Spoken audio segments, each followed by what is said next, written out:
पाठ 9 बुराई के बदले भलाई।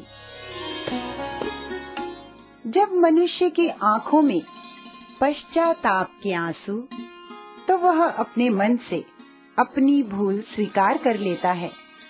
ऐसी एक घटना ने रविंद्र के जीवन को ही बदल कर रख दिया। तो आओ जाने कैसे। रविंद्र कक्षा 5 का छात्र था। पढ़ाई में वह एक सामान्य विद्यार्थी था। हर साल कक्षा में उत्तीर्ण होकर अगली कक्षा में पहुंच जाता था। इससे ज्यादा कुछ कर दिखाने की वह सोचता भी ना था। सोचे भी कैसे? उसका दिमाग तो हर समय किसी न किसी शरारत में लगा रहता था।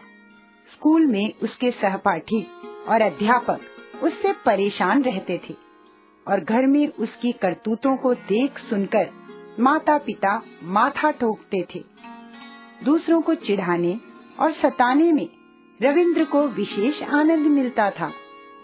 उसकी कक्षा के विद्यार्थी तो उससे बहुत ही परेशान थे। कभी किसी की कॉपी गायब हो जाती, तो कभी किताब, कभी किसी की कॉपी के पन्ने फटे मिलते, तो कभी किसी की कमीज पर स्याही छिड़की मिलती, कभी ब्लैक बोर्ड पर क्लास मॉनिटर का चित्र बना होता, तो कभी किसी अध्यापक का। सभी छात्र जानते थे कि ये शरारतें किसकी थीं। दबी जुबान में वे रविंद्र को भला बुरा भी कहते थे, पर किसी में इतनी हिम्मत ना थी कि खुलकर उसका विरोध कर सके। विरोध करने का मतलब था अपने हाथ पैर तुड़वाना। अध्यापकों ने भी अनेक बार उसे समझाने का प्रयत्न किया।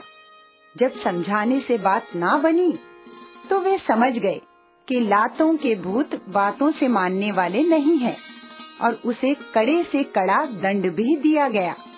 यहाँ तक कि एक बार तो उसका स्कूल से नाम ही काट दिया गया। पर उसके माता पिता की प्रार्थना पर फिर से नाम लिखना पड़ गया। आखिर अध्यापक उसके माता पिता के दुख को समझते थे। माता पिता भी उसे हर तरह से समझा कर हार जाते थे, पर उस पर कोई प्रभाव ना पड़ता था। कहते हैं ना, कुत्ते की दुम को कितना ही सीधा करो, वह हमेशा टेढ़ी ही रहती है। ऐसा ही कुछ था रविंद्र के साथ। एक दिन उस कक्षा में पंकज नाम के एक नए लड़के ने प्रवेश लिया।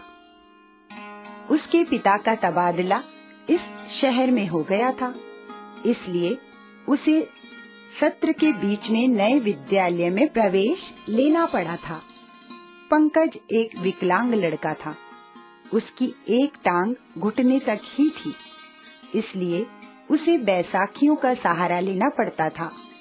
पढ़ाई में पंकज बहुत होशियार था।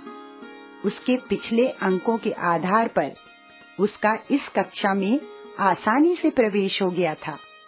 पंकज की कटी टांग देखकर कक्षा के छात्र मन ही मन दुखी होते थे, पर रविंद्र तो किसी और ही मिट्टी का बना था। वह मन ही मन उसे परेशान करने की योजना बनाने लगा। वह प्राय पंकज को सुना सुनाकर कहता था, लंगड़ू दीन बजावे बीन, घड़ी में बज गए 3:30। कभी वह बोर्ड पर लिख देता, विद्यालय का सर्वोत्तम धावक पंकज कुमार। पंकज यह सब देखता सुनता तो दुखी हो उठता था। उसे वे दिन याद आते थे जब उसकी टांग ठीक थी और वह वास्तव में ही विद्यालय का सर्वोत्तम धावक और श्रेष्ठ खिलाड़ी था। अनेक बार उसकी आंखें छलछला उठती, परंतु रविंद्र पर इन सब का कुछ असर न हुआ। एक दिन पूरी छुट्टी होने पर पंकज अपने घर जा रहा था। तभी रविंद्र भी उसके पीछे पीछे हो लिया। पैर से फुटबॉल उछाल उछाल कर पंकज को परेशान करता हुआ वह घर की ओर जा रहा था। पंकज के रास्ते में वह बार बार फुटबॉल इस तरह से उछाल रहा था कि उसे चलने में अड़चन आ रही थी। कई बार तो वह गिरते गिरते भी बचा। पंकज को परेशान करता हुआ आगे पीछे देखे बिना वह बीच सड़क में चल रहा था।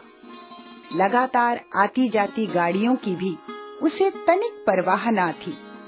अचानक फुटबॉल के पीछे वह तेजी से दौड़ा और एक कार की चपेट में आ गया।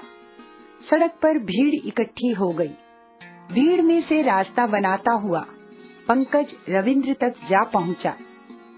उसने कार वाले से प्रार्थना की कि वह उसके दोस्त को अस्पताल तक पहुंचा दे। रास्ते भर वह रविंद्र के लिए मंगल कामना करता रहा। वह उसकी टांग की चोट को देखकर चिंतित था कि कहीं वह भी उसके जैसे अपाहिज न हो जाए। कार वाले व्यक्ति ने शीघ्र ही रविंद्र को अस्पताल पहुंचा दिया। उसके माता पिता को भी पंकज ने सूचना दे दी। समय पर चिकित्सा सुविधा मिल जाने से रविंद्र को जल्दी ही होश आ गया। रविंद्र के माता पिता ने पंकज को बहुत बहुत धन्यवाद दिया। आज उसी की वजह से उनका पुत्र मृत्यु के मुंह से लौट आया था। जब रविंद्र को पता चला कि पंकज ने ही उसे अस्पताल तक पहुंचाया है और उसकी देखभाल की है, तो उसकी आंखों से पश्चाताप के आंसू बह निकले। जो बात उसके माता पिता व अध्यापक उसे नहीं समझा पाए थे, वही बात आज उसके साथ घटी। एक घटना ने उसे समझा दी थी। रविंद्र का बदला रूप देखकर उसके माता पिता फूले ना समाते थे। उसके सहपाठी प्रसन्न थे। अध्यापक उस पर गर्व करते थे और सबसे अधिक खुश था उसका मित्र पंकज।